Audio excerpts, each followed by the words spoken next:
নমস্কাৰ মৰমৰ ছাত্ৰ ছাত্ৰীসকল আমি আজি ক্লাছ 9ৰ যেটো পাঠ আলোচনা কৰি আছিলোঁ আমাৰ পাঠটো হ'ল বিজ্ঞান বিষয়ৰ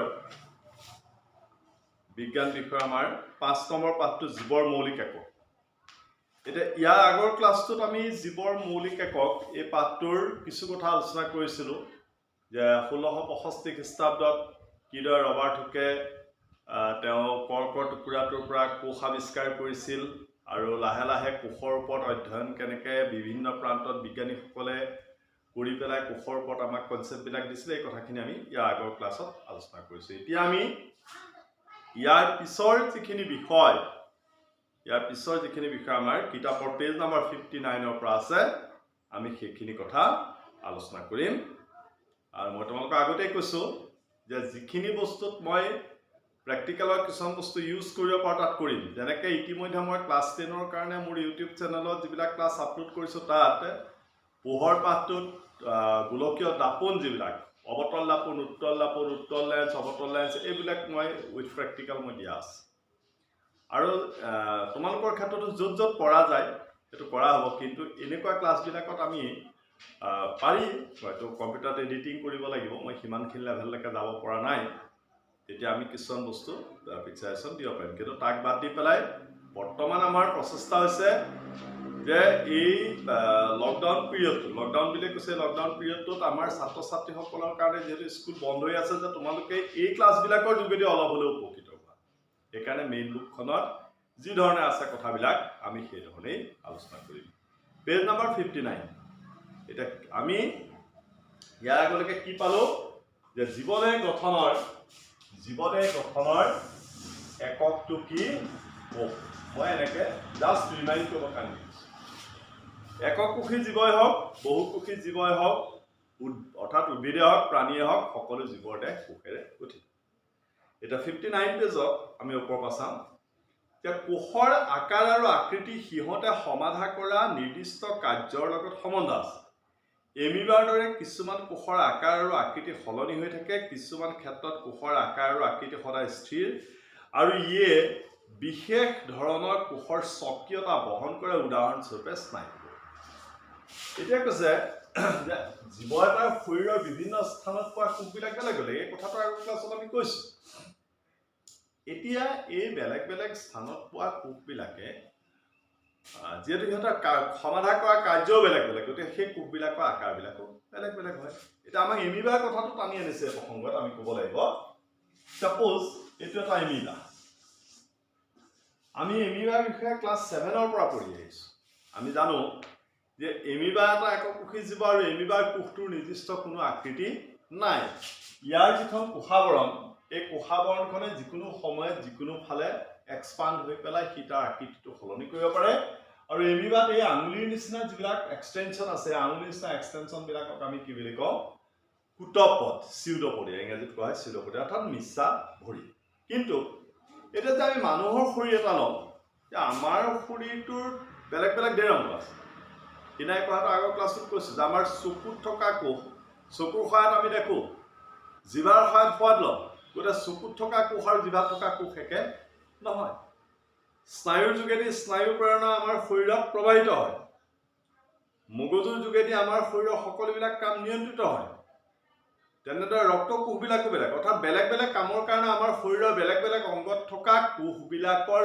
গঠন প্ৰকৃতি চৰিত্ৰ বেলেগ এই কথাটো কৈছে প্ৰত্যেকটো জীৱিত কোষৰে কিছুমান এই কথাখিনি এই পেৰাগ্ৰাফটো মই তোমালোকৰ লগত ডিছকাছ কৰোঁতে খুব লাহে লাহে ডিছকাছ কৰিম আৰু মই ভাবিছোঁ আজি এই কথাখিনি খুব ভালকৈ ডিছকাছ কৰিব লাগিব এই পেৰাগ্ৰাফটো কাৰণ ইয়াত এটা জৰুৰী কথা আছে যে প্ৰত্যেকটো জীৱিত কোষৰে কিছুমান মৌলিক কাৰ্য সমাধা কৰাৰ সামৰ্থ্য আছে আৰু ইয়ে হ'ল সকলো জীৱৰে বৈশিষ্ট্য অৰ্থাৎ আমি মানুহটোৱে এটা জীৱ হিচাপে যিমানখিনি কাম কৰোঁ ঠিক একেদৰে আমাৰ শৰীৰটো গঠন কৰা কোষবিলাকেও কিছুমান নিৰ্দিষ্ট কাম কৰে আমি খাদ্য খাইছোঁ খাদ্য আমাৰ পাচন তন্ত্ৰত হজম হৈছে হজম হোৱাৰ পিছত পুষ্টিকাৰ দ্ৰব্যবিলাক গৈ কোষ পাইছে আৰু কোষত সেইবিলাক ব্যৱহাৰ হৈছে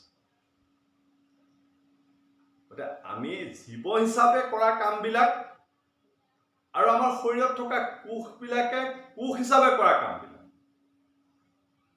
এটাৰ মাজত ইণ্টাৰ ৰিলেশ্যন আছে। জীৱিত কোষবিলাকে কেনেকৈ মৌলিক কাৰ্যবিলাক সমাধা কৰে আমি জানো যে মানুহকে ধৰি বিভিন্ন বহুকোষী জীৱৰ দেহত শ্ৰম বিভাজন আছে। এই কথাটোৱে মই কৈ আছোঁ, এইটো মই আণ্ডাৰলাইন কৰি লওঁ নাইবা মোৰ হেৰাই যাব শব্দ দুটা। শ্ৰম বিভাজন বুলি কৈছে। শ্ৰম বিভাজন আছে, ইয়াৰ অৰ্থ এই যে মানুহৰ শৰীৰৰ বিভিন্ন অংগই বিভিন্ন কাৰ্য সমাধা কৰে। মানুহৰ শৰীৰত থকা হৃদপিণ্ডই তেজ পৰিবহণ কৰা, পাকস্থলীয়ে খাদ্য পৰিপাক কৰা কাম সমাধা কৰে। একেদৰে কোষৰ ভিতৰতো শ্ৰম বিভাজন দেখা জনা যায় বুলি কৈছে, দেখা যায়। আচল অৰ্থত কোষ একোটাৰ ভিতৰতে কিছুমান অংগ থাকে যিয়ে কিছুমান নিৰ্দিষ্ট কাৰ্য সম্পন্ন কৰে, এইবিলাকক কোষাংগাণু বুলি কয়। এতিয়া যিটো কথা আহিল এতিয়া শ্ৰম বিভাজন। আমাৰ শৰীৰটোতো শ্ৰম বিভাজন আছে বুলি কৈছে আৰু এটা কোষৰ ভিতৰতো শ্ৰম বিভাজন আছে। এই কথাটোহে আমি যিমান পৰা যায় সিমান ভালকৈ আলোচনা কৰিব লাগে। এতিয়া আমাৰ শৰীৰত শ্ৰম বিভাজন বুলি ক'লে আমাৰ মানুহৰ শৰীৰটোৰ গঠনৰ ক্ষেত্ৰত ইয়াৰ আগৰ ক্লাছটোত আমি স্পষ্টকৈ আলোচনা কৰিছিলোঁ যে পূৰ্বৱৰ্তী এককোষী অৱস্থাৰ পৰাই কোষ বিভাজন ঘটি বহুকোষী জীৱবিলাক সৃষ্টি হৈছে। সেই কথাখিনি আগৰ ক্লাছত আছে, ইতিমধ্যে ইউটিউবত সেইটো আপলোড হৈ আছে, যদি তোমালোকে কোনোবাই চোৱা নাই চাই ল'বা। এতিয়া আমি যদি মানুহৰ শৰীৰ এটা গঠনৰ হেৰিবিলাক চাই গৈ থাকোঁ তেতিয়াহ'লে এনেকুৱা হ'ব যে আমাৰ শৰীৰটো কিহেৰে গঠিত? কোষ। আমি পাই আছোঁ যে আমাৰ শৰীৰটো কোষেৰে গঠিত। জীৱদেহ গঠনৰ মৌলিক একক কোষ। এতিয়া বহুতো কোষ লগ লাগি যেতিয়া এটা নিৰ্দিষ্ট কাৰ্য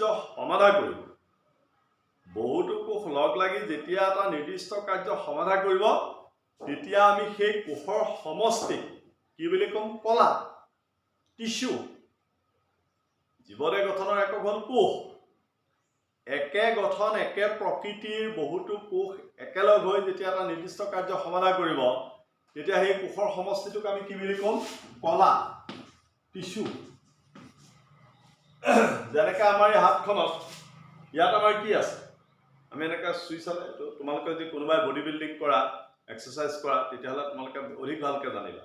ইয়াত মাংস পেশী আছে, ইয়াত দীঘল আমাৰ ইয়াত দীঘল পেশী কোষ আছে। আমাৰ পেশী কোষবিলাক এনেকুৱা দীঘল পেশী কোষ, এনেকুৱা দীঘল পেশী কোষ আছে। মই মাত্ৰ এটা অংশ উদাহৰণ লৈছোঁ, শৰীৰটো বিভিন্ন ঠাইত বিভিন্ন ধৰণৰ আছে। এতিয়া এই পেশী কোষখিনি, এই গোটেই পেশী কোষখিনি একেলগ হৈ এই অংশটো গঠন কৰিছে, যিটোৱে আমাৰ হাতখন সংকুচিত কৰা, প্ৰসাৰিত কৰা কাৰ্যটো নিয়ন্ত্ৰণ কৰে। গতিকে এই গোটেই একে গঠন একে প্ৰকৃতিৰ এই কোষৰ সমষ্টিটোক আমি কি বুলি ক'ম? কলা। এতিয়া কলা পোৱাৰ পিছত বহুতো কলা লগ হৈ পেলাই এটা অংগ গঠন হয়। উদাহৰণস্বৰূপে আমি যদি ইয়াৰ উদাহৰণটো লওঁ হৃদযন্ত্ৰ, আমাৰ যিটো হৃদযন্ত্ৰ, আমি যদি ইয়াৰ উদাহৰণ হৃদযন্ত্ৰটো লওঁ, আমি সেই বিষয়ে পিছত ক্লাছ 10ত বেছি ভালকৈ পামগৈ। আমাৰ যিটো হৃদযন্ত্ৰ,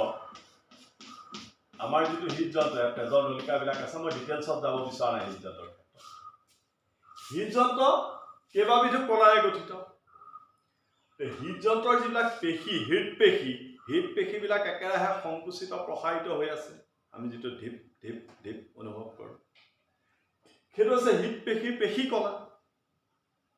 আকৌ ইয়াৰ ভিতৰত তেজ আছে, তেজ সংযোজক কলা। হৃদযন্ত্ৰৰ ওপৰত আৱৰণ আছে, আৱৰণী কলা। তাৰমানে কেইবাবিধো কলা লগ হৈ কি গঠন হৈছে? অংগ। আকৌ কেইবাটাও অংগ লগ হৈ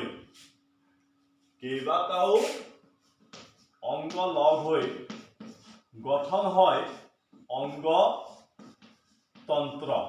কেইবাটাও অংগ লগ হৈ পেলাই গঠন হয় অংগতন্ত্ৰ।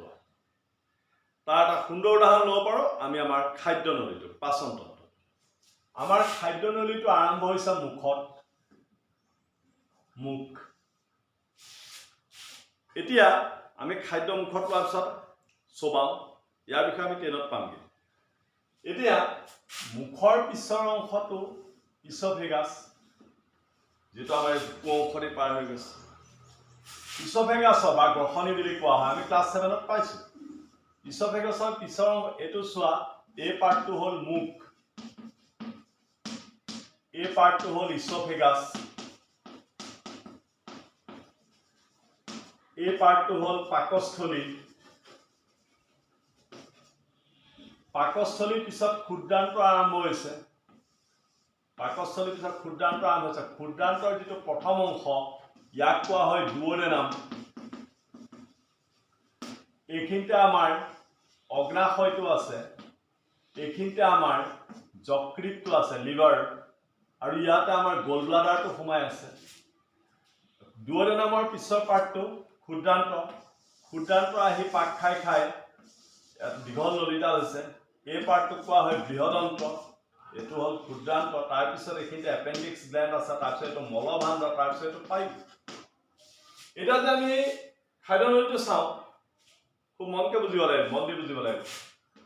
মুখ এটা বেলেগ অংগ, আমাৰ মুখখন। ইয়াত দাঁত আছে, জিভা আছে, ইয়াতে চেলাইভাৰী গ্লেণ্ড আছে। ইছ'ফেগাছ এটা বেলেগ অংগ, পাকস্থলী এটা বেলেগ অংগ, দুঅডেনাম এটা বেলেগ অংগ, একেদৰে অগ্নাশয়, যকৃত বেলেগ অংগ, ক্ষুদ্ৰান্ত বেলেগ অংগ, বৃহদন্ত বেলেগ অংগ, এপেণ্ডিক্স বেলেগ অংগ, মলভাণ্ড বেলেগ অংগ, পায়ু বেলেগ অংগ।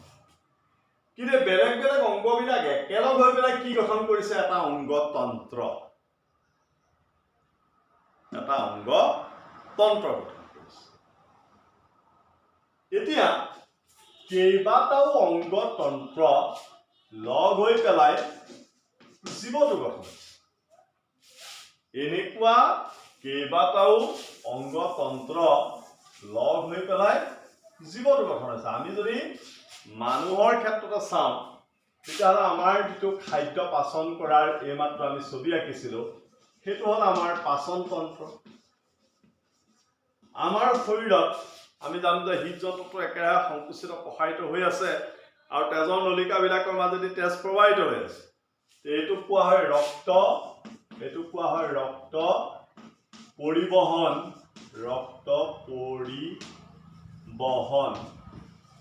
ৰক্ত পৰিবহন তন্ত্ৰ। ঠিক সেইদৰে আমি যিবিলাক খাদ্যবস্তু গ্ৰহণ কৰোঁ, কাৰ্বহাইড্ৰেট, প্ৰটিন, স্নেহ, ভিটামিন, খনিজ লৱণ, পানী, এই খাদ্যবস্তুবিলাক আমাৰ পাচন তন্ত্ৰত পাচন হোৱাৰ পিছত শৰীৰৰ কোষবিলাকে পুষ্টিকাৰক দ্ৰব্যবিলাক ব্যৱহাৰ কৰে আৰু অদৰকাৰীখিনি আমাৰ শৰীৰৰ পৰা মল আকাৰেৰে বাহিৰ হৈ যায়। আৰু পুষ্টিকাৰক দ্ৰব্যখিনি শৰীৰৰ কোষত ব্যৱহাৰ হোৱাৰ ফলত আমাৰ শৰীৰত কিছুমান উপজাত পদাৰ্থৰ সৃষ্টি হয়। উদাহৰণস্বৰূপে কাৰ্বন ডাই অক্সাইড আমি নিশাহত এৰি আছোঁ। এই যিবিলাক উপজাত পদাৰ্থৰ সৃষ্টি হয়, এই উপজাত পদাৰ্থবিলাকক কি বুলি কয়? ৰেচন পদাৰ্থ। গতিকে ৰেচন পদাৰ্থবিলাক অৰ্থাৎ উপজাত পদাৰ্থবিলাক আমাৰ শৰীৰৰ পৰা বাহিৰ হৈ যোৱা যিটো ব্যৱস্থা, তাক কোৱা হয় ৰেচন তন্ত্ৰ। ৰেচন তন্ত্ৰ, এক্সক্ৰিটৰী চিষ্টেম। আমাৰ কিডনী দুটা এক্সক্ৰিটৰী চিষ্টেমৰ এটা মূল পাৰ্ট। আমি যি ব্যৱস্থাৰে উশাহ নিশাহ লৈ পেলাই অক্সিজেন এবজৰ্ব কৰি আছোঁ, তাক কোৱা হয় শ্বাসতন্ত্ৰ। আৰু আমাৰ মগজুৱে স্নায়ুবিলাকৰ জৰিয়তে আমাৰ গোটেই শৰীৰটোৰ বেলেঞ্চিংটো মেইনটেইন কৰি আছে, সেইটোক কোৱা হয় স্নায়ুতন্ত্ৰ। এনেকৈ কেইবাটাও তন্ত্ৰ লগ হৈ পেলাই কি গঠন হয়? জীৱটোৰ শৰীৰ। গতিকে আমি যদি ৰিভাৰ্ছ জাৰ্ণি কৰি দিওঁ, যে কোষ, জীৱদেহ গঠনৰ একক কোষ, একে গঠন প্ৰকৃতিৰ বহুতো কোষ লগ হৈ কলা, কেইবাটাও কলা লগ হৈ অংগ, কেইবাটাও অংগ লগ হৈ অংগতন্ত্ৰ, কেইবাটাও অংগতন্ত্ৰ লগ হৈ জীৱ। এতিয়া এই তন্ত্ৰবিলাকে প্ৰত্যেকটোৱে বেলেগ বেলেগ কাম কৰে। পাচন তন্ত্ৰই খাদ্য বস্তু পাচন কৰিব, ৰক্ত পৰিবহণ তন্ত্ৰই তেজ আমাৰ শৰীৰত প্ৰবাহিত কৰি থাকিব, ৰেচন তন্ত্ৰই অপ্ৰয়োজনীয় পদাৰ্থবিলাক শৰীৰৰ পৰা বাহিৰ কৰিব, শ্বাস তন্ত্ৰৰ যোগেদি আমি অক্সিজেন এবজৰ্ব কৰিম, কাৰ্বন ডাই অক্সাইড ৰিলিজ কৰিম, স্নায়ুতন্ত্ৰই আমাৰ শৰীৰৰ সমস্ত কাৰ্যৰ মাজত সমতা ৰক্ষা কৰিব। আকৌ প্ৰতিটো তন্ত্ৰত থকা অংগবিলাকৰ কামো বেলেগ বেলেগ। আমাৰ মুখৰ কাম বেলেগ, পাকস্থলীৰ কাম বেলেগ, ক্ষুদ্ৰান্তৰ কাম বেলেগ। তাৰমানে আমি কি বুজিম যে আমাৰ শৰীৰটোত যিবিলাক অংগ আছে, এই প্ৰত্যেকটো অংগ বেলেগ বেলেগ কাম কৰে। আমি কাণেৰে শুনো, চকুৰে দেখোঁ, জিভাৰে সোৱাদ লওঁ, ছালেৰে অনুভূতি গম পাওঁ, ভৰিৰ সহায়ত খোজ কাঢ়িছোঁ, হাতৰ সহায়ত বেলেগ কাম কৰিছোঁ। এই যে জীৱ এটাৰ শৰীৰত থকা বেলেগ বেলেগ অংগবিলাকে বেলেগ বেলেগ কাম কৰে, সেইটোকে শ্ৰম বিভাজন বুলি কৈছে। শ্ৰম, কাম কৰা, শ্ৰম। শ্ৰম শব্দটোৰ আন্থা অভিধানিক অৰ্থ কি হ'ব? কাম কৰা। কাম কৰা। মই এটা কথা লক্ষ্য কৰিছোঁ যে আমাৰ বহুত ছাত্ৰ ছাত্ৰী তেওঁলোকে জাষ্ট পঢ়িব লাগে, পঢ়ি যায়, কিন্তু শব্দবিলাকৰ মাজত নোসোমায়, যিটো কাৰণে তেওঁলোকৰ পিছত গৈ পেলাই হায়াৰ ছেকেণ্ডেৰী বা ডিগ্ৰী লেভেলত বা ওপৰত যিমানে ওপৰলৈ গৈ থাকিব কিছুমান সমস্যাৰ সৃষ্টি হয়। সেইকাৰণে তোমালোকে কিতাপখন পঢ়ি যাওঁতে টেবুলৰ ওপৰত ইংৰাজী আৰু অসমীয়া দুইখন ডিক্সনেৰী ৰাখিবা।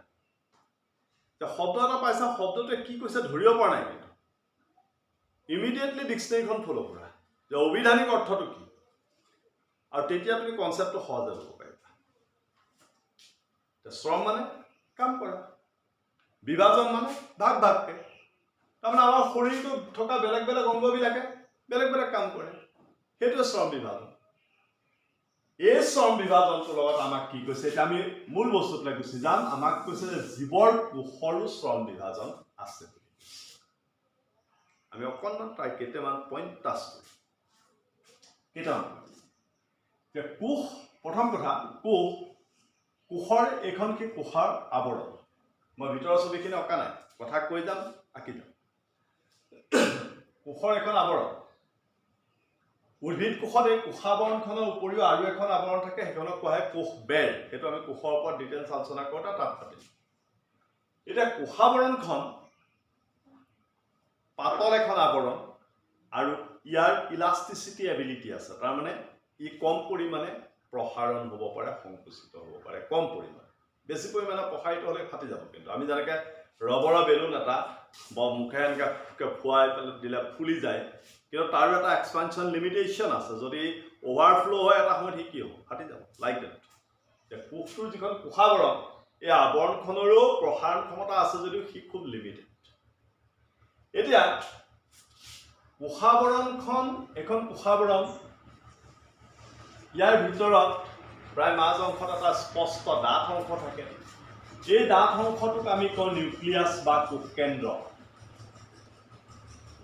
এনেকুৱা দীঘলীয়া গঠনৰ যিবিলাক অংগ আছে, এইবিলাকক কোৱা হয় মাইটকণ্ড্ৰিয়া। এনেকুৱা কিছুমান গুটি গুটি অংশ আছে, মই কেইটামান ইয়াত আঁকি লওঁ ডিছকাছ কৰিবৰ কাৰণে। এইবিলাকক কোৱা হয় ৰাইব'জম। ইয়াৰ উপৰিও ইয়াত এনেকুৱা এখন জালিকা আছে, কোষৰ ওপৰত এনেকুৱা এখন জালিকা আছে। এই জালিকাখনক কোৱা হয় অন্তঃপ্ৰৰসীয় জালিকা। দেন ইয়াত কিছুমান ঘূৰণীয়া অংশ আছে, এইবিলাকক কোৱা হয় ৰসধানী। আগতে এইবিলাক ভেকুল বুলি কৈছিলে, তাৰ কথাটো ক'ম। এনেকুৱা কিছুমান অংশ আছে, এইবিলাক কোৱা হয় গলগি বডি। আৰু ঢেৰ অংগ আছে, আমি গোটেইখিনি নাই। এতিয়া আমি ইয়াক কাম ডিছকাছ কৰিম। যেনেকৈ আমি ওপৰত আমাৰ জীৱদেহৰ অংগবিলাকৰ কামৰ বিষয়ে আলোচনা কৰিছিলোঁ, এই কোষৰ ভিতৰত থকা এইবিলাকক কোৱা হয় কোষ অংগাণু।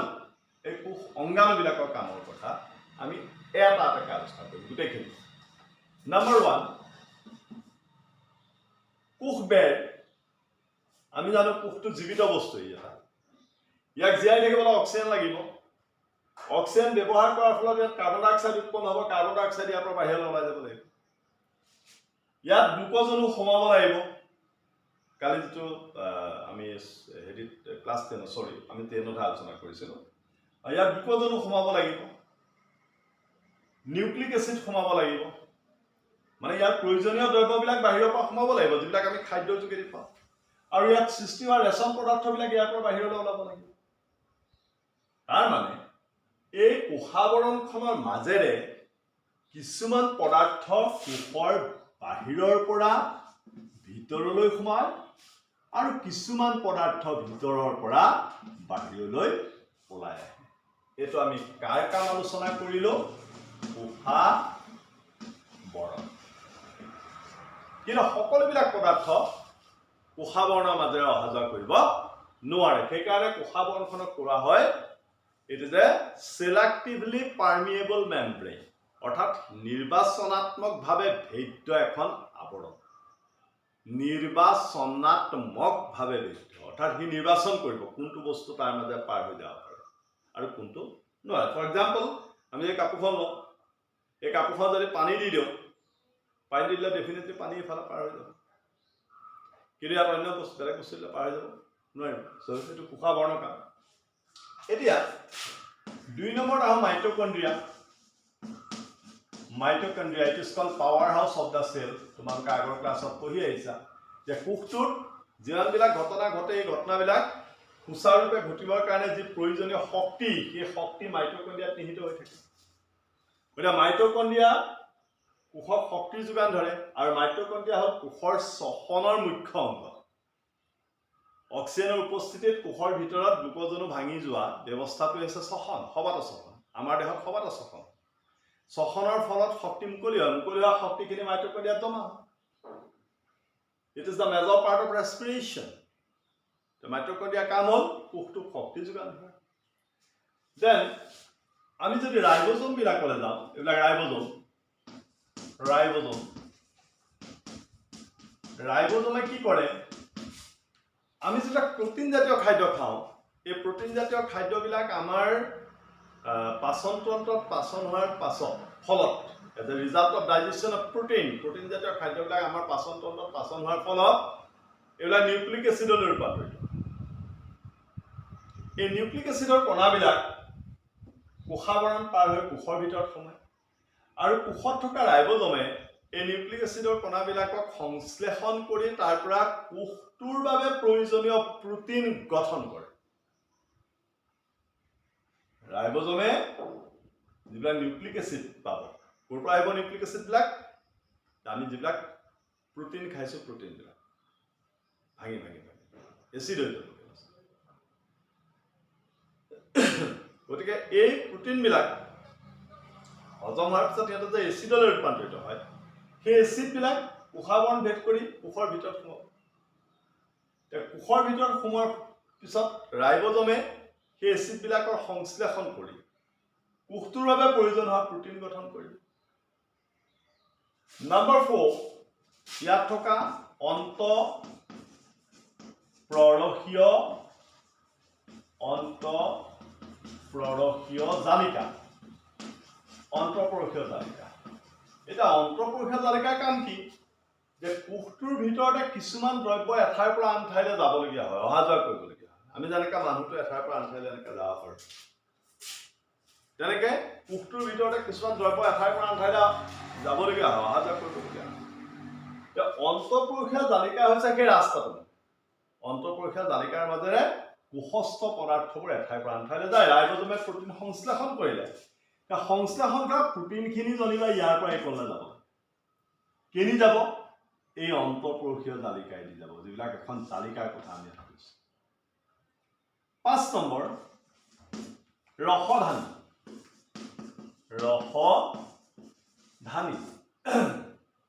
এইবিলাক আগতে ইংৰাজীত ভেকুৱল বুলি কোৱা আছিল। ভেকুৱল বুলি এইকাৰণে কোৱা আছিল, এইটো একেবাৰে ৰবাৰ হুকৰ সময়ৰ কথা, যে তেতিয়া কোষবিলাক যিহেতু উন্নত মাইক্ৰস্কোপ নাছিল, তেতিয়া কোষবিলাক অধ্যয়ন কৰোঁতে এই অংশবিলাক গোল গোলকৈ দেখা পাইছিল। আৰু তেতিয়া জীৱ বিজ্ঞানীসকলে ভাবি লৈছিলে, এইটো এটা হাইপথেচিছ, এইটো দৰ্শন তত্ত্ব, মানে হাইপথেচিছ। তেওঁলোকে যদিও মাইক্ৰস্কোপৰ তলত চাইছিলে, তেওঁলোকে হাতেৰে বনোৱা মাইক্ৰস্কোপ, তেওঁলোকে ভাবি লৈছিলে গোল গোল জেগাবোৰ খালী ঠাই নেকি, য'ত একো নাথাকে। একো নথকা ঠাইটো ইংৰাজীত কি কয়? ভেকুৱাম। এতিয়া ভেকুৱাম শব্দৰ পৰা ভেকুৱাল, কিন্তু পিছত দেখা গ'ল এইবোৰ খালী ঠাই নহয়, ইয়াত কিছুমান বেলেগ তৰল পদাৰ্থ। আৰু এই তৰল পদাৰ্থবিলাকে কোষটোৰ ভিতৰত সংঘটিত হোৱা বেলেগ বেলেগ জৈৱ ৰাসায়নিক বিক্ৰিয়াত অংশগ্ৰহণ কৰে। এতিয়া ৰসধানীৰ কাম কি?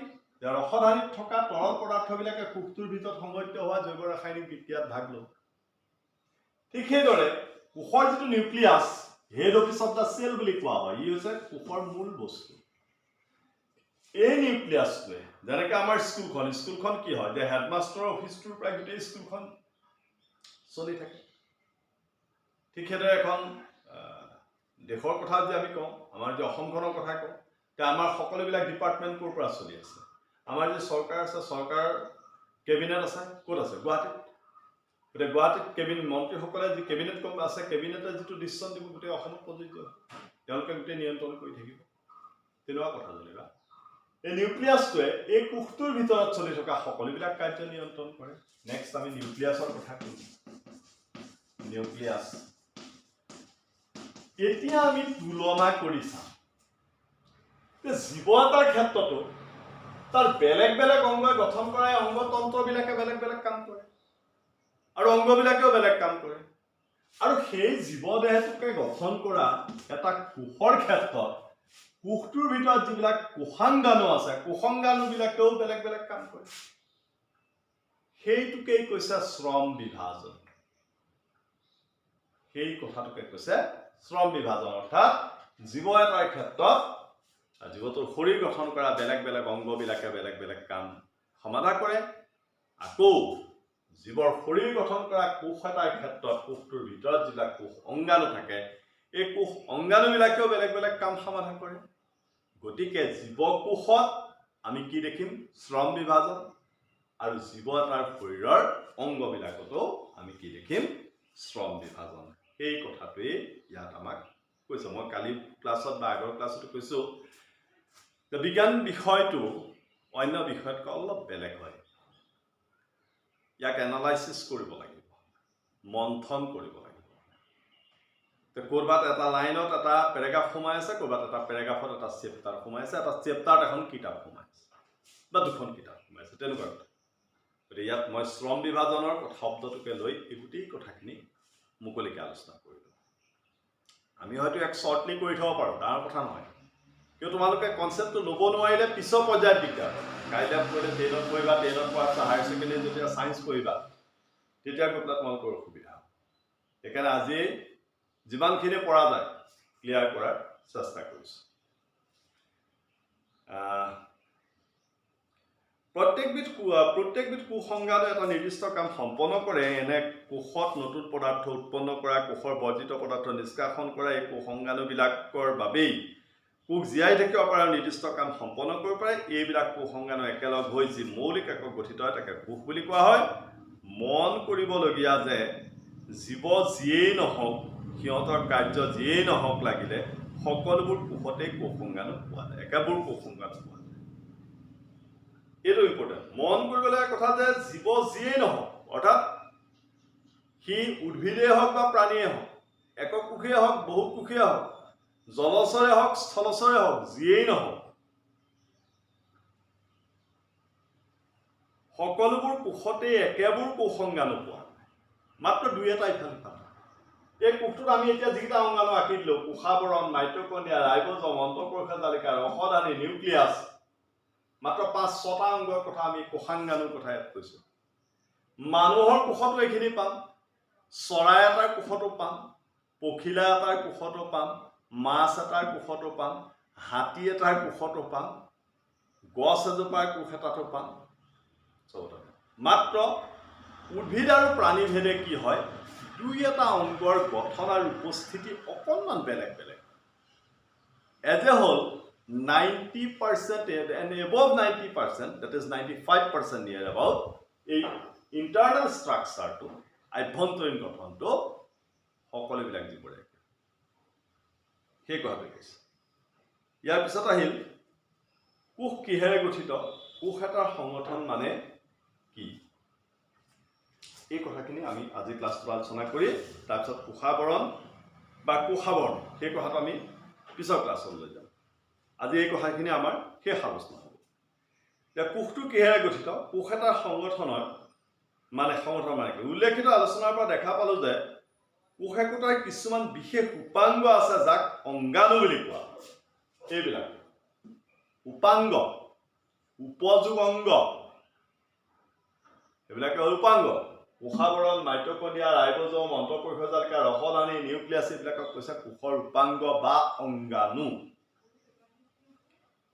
একোটা কোষ কেনেকৈ সংগঠিত হয় আমি যদি এটা কোষ অনুবীক্ষণ যন্ত্ৰৰ সহায়ত নিৰীক্ষণ কৰোঁ তেন্তে ইয়াৰ তিনিটা বৈশিষ্ট্য পাম বুলি কৈছে এটা আছে কোষাবৰণ এইখন 2 নম্বৰ কৈছে কোষ কেন্দ্ৰ এইটো মাজৰ ডাঠ অংশ 3 নম্বৰত কৈছে কোষ প্ৰৰস মানে এই কোষটোৰ ভিতৰত অৰ্ধজুলীয়া লুপথুপীয়া যিখিনি পদাৰ্থ পোৱা যায় সেইখিনিকে কোৱা হয় কোষ প্ৰৰস যে কোষাবৰণখনৰ ভিতৰত আমি যিখিনি অৰ্ধজুলীয়া লুপথুপীয়া পদাৰ্থ আছে আৰু সেই অৰ্ধজুলীয়া লুপথুপীয়া পদাৰ্থখিনিতহে এই অংগাণুবিলাক সিঁচৰিত হৈ আছে